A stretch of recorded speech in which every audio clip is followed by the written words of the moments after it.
Hello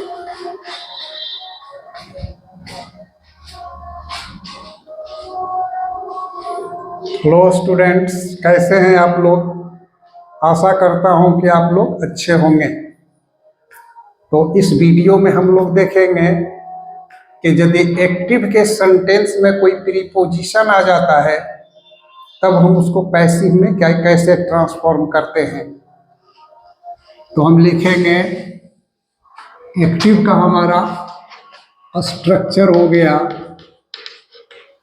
कि subject plus verb plus preposition और plus object.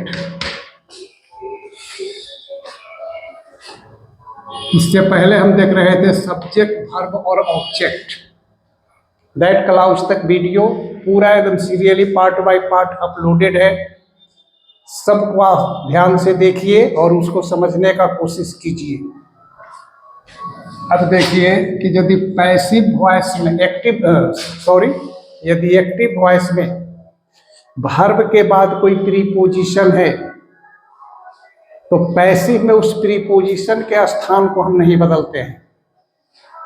अब एग्जाम्पल में देखिए कि हम लिख दें कि ही रैन अ माइल,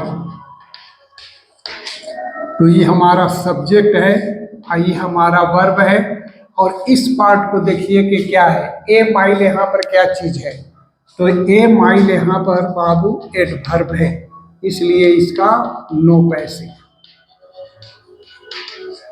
इसका पैसिव नहीं बनेगा। यदि हम कह दें कि birds fly in the sky, तो बर्ड्स हमारा सब्जेक्ट है और फ्लाई हमारा वर्ब है।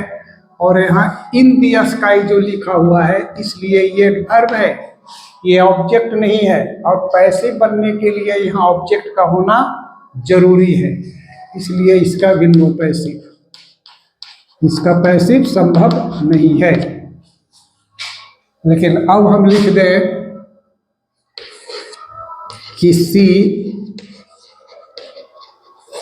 laughs at me, तो ये देखिए कि सब्जेक्ट है, ये वर्ब है, ये प्रीपोजिशन है और मी हमारा ऑब्जेक्ट है, इसलिए इसका पैसिव बन जाएगा। तो पहले रूल के अनुसार पैसिव में हम ऑब्जेक्ट को सब्जेक्ट बनाते हैं। तो आई, टेंस को खोजिए, सिंपल प्रेजेंट टेंस है एम, लाफ का V3 हो गया लाफ्ट। अब बस यहीं पर इस प्रीपोजिशन को लिख देना है एट, और डूअर है इसलिए हो जाएगा by her. I am laughed at by her, इससे नहीं हड़बड़ाना है कि यहाँ दो प्रीपोजिशन एट और बाई कैसे आ रहा है। एट इसका जो लाफ के साथ प्रीपोजिशन लगा हुआ है ये है, हर यहाँ डूअर है इसलिए इसके साथ हम बाई का प्रयोग किए। सेकेंड में देखिए I did not rely on Ram, तो देखिए आई हमारा सब्जेक्ट है, रिलाई हमारा वर्ब है, ऑन हमारा प्रीपोजिशन है और मी हमारा ऑब्जेक्ट है, इसलिए इसका भी पैसिव बनेगा। राम को हम सब्जेक्ट बना देंगे पैसिव में, तो यहाँ हो गया राम। डिड नॉट लिखा हुआ है तो सिंपल पास्ट है, सिंपल पास्ट टेंस के पैसिव में वाज, राम के साथ वाज लगेगा। नॉट है निगेटिव है तो निगेटिव में ही पैसिव बनेगा नॉट। और रिलाई का V3 हो गया rely on by me, Ram is not relied on by me. Second में हम देखेंगे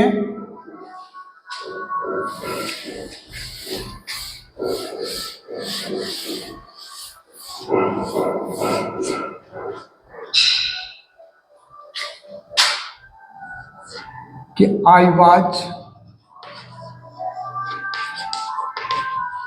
looking for a good job. I हमारा सब्जेक्ट है, लुकिंग हमारा वर्ब है, फॉर प्रीपोजिशन है, ए गुड जॉब इसका ऑब्जेक्ट है। तो इसका भी पैसिव बनेगा। पैसिव बनने के लिए ऑब्जेक्ट का होना जरूरी है। हमेशा याद रखना है पैसिव में इस प्रीपोजिशन के स्थान को नहीं बदलना है। ए गुड जॉब हमारा सब्जेक्ट हो गया पैसिव में, a good job. I was, was plus V4 past continuous है, तो पास्ट कंटिन्यूअस में वाज बी, लुक का थर्ड रूप looked, for by me. A good job was being looked for by him, me. कुछ और example ले।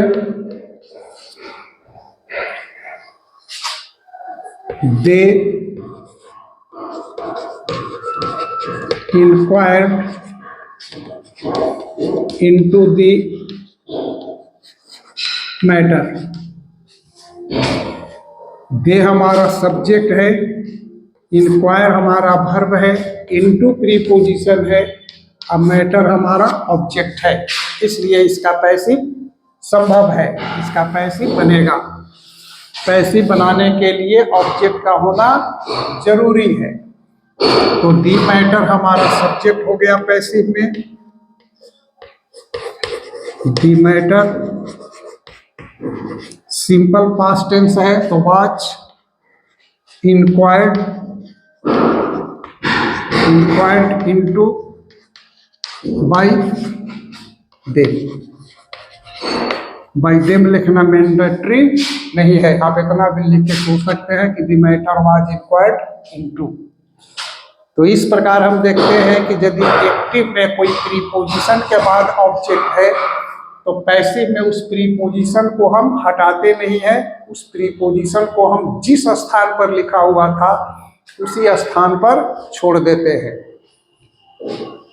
जैसे यहाँ भी देखिए कि लुक के बाद फॉर लिखा हुआ है, यहाँ भी देखिए लुक के बाद फॉर लिखा हुआ है। प्रीपोजिशन का स्थान कभी भी हम नहीं बदलते हैं।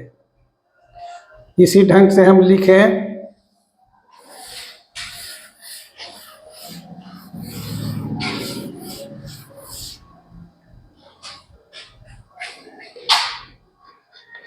we must look after our parents। Active में है, इसको यदि पैसिव में बनाना है, वी सब्जेक्ट है, लुक वर्ब है, आफ्टर प्रीपोजिशन है, आवर पेरेंट यहाँ पर ऑब्जेक्ट है। तो आर पेरेंट्स मस्ट, तो मस्ट रहता है एक्टिव में, तो पैसिव में क्या कर देते हैं, मॉडल है तो बी जोड़ेंगे, looked after by us. By us को आप लिख भी सकते हैं, नहीं भी लिख सकते हैं। इस सब के पीडीओ कब हम लिखते हैं कब नहीं लिखते हैं पहले से अपलोडेड है, आप उसको पीछे से देख सकते हैं कि कहाँ पर हम डूअर को लिखते हैं, कहाँ पर हम डूअर को नहीं लिखते हैं। यदि लिख देंगे फिर भी ठीक रहेगा, नहीं लिखेंगे फिर भी ठीक रहेगा। तो इस प्रकार हम लोग देखें कि यदि एक्टिव वॉइस में प्रीपोजिशन के बाद यदि ऑब्जेक्ट का प्रयोग किया गया है और उस सेंटेंस को यदि हम पैसिव में ट्रांसफॉर्म करते हैं तो प्रीपोजिशन के स्थान को नहीं बदलते हैं, उस प्रीपोजिशन को भी लिखते हैं। जहां पर वो लिखा हुआ था उसी स्थान पर उस प्रीपोजिशन को हम लिख देते हैं। कुछ और एग्जाम्पल हम एक दे देते हैं कि देखिए ये आपके बोर्ड एग्जाम में आया हुआ है, ये 10th में भी आया हुआ है और 12th में भी आया हुआ है। कि सी laughs at the poor। Active में है। अब देखिए कि सी आपका सब्जेक्ट है, लाफ आपका वर्ब है, एट प्रीपोजिशन है, दी पुअर यहाँ ऑब्जेक्ट है, तो इसका पैसिव संभव है। तो पैसिव में दी पुअर हमारा सब्जेक्ट बन गया। अब टेंस को खोजिए, सिंपल प्रेजेंट है तो सिंपल प्रेजेंट में am is are plus V3, तो पुअर के साथ इज लगेगा कि आर लगेगा, तो आर लगेगा, कारण कि सिंटेक्स में के अनुसार कोई भी क्वालिटेटिव एडजेक्टिव के पहले दी चला आता है तो प्लूरल नाउन बन जाता है, तो प्लूरल नाउन बन गया इसलिए आर लिखा गया। लाफ का V3 हो गया लाफ्ट। अब देखिए लाफ के बाद एट लिखा हुआ है इसलिए एट को यहाँ भी लिख देंगे। अब बाई हर, तो बहुत आसान था इसको। और अंत में बस फिर वही कि जो ये मेरा चैनल है विनय प्रियदर्शी, आप लोग इसको देखिए, लाभ उठाइए और प्लस हमारे चैनल को सब्सक्राइब कीजिए, वीडियो को लाइक जरूर कीजिए और कमेंट जरूर कीजिए।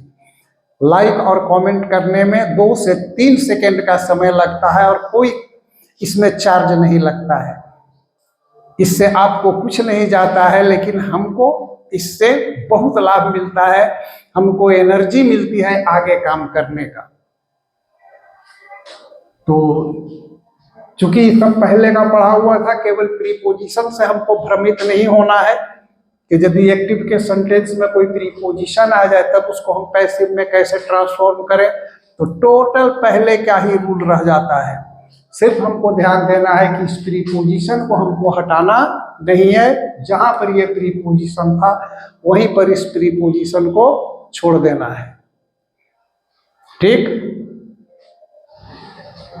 तो बस छोटा वीडियो था, इस वीडियो में इतना ही, फिर अगले वीडियो में मिलते हैं। धन्यवाद।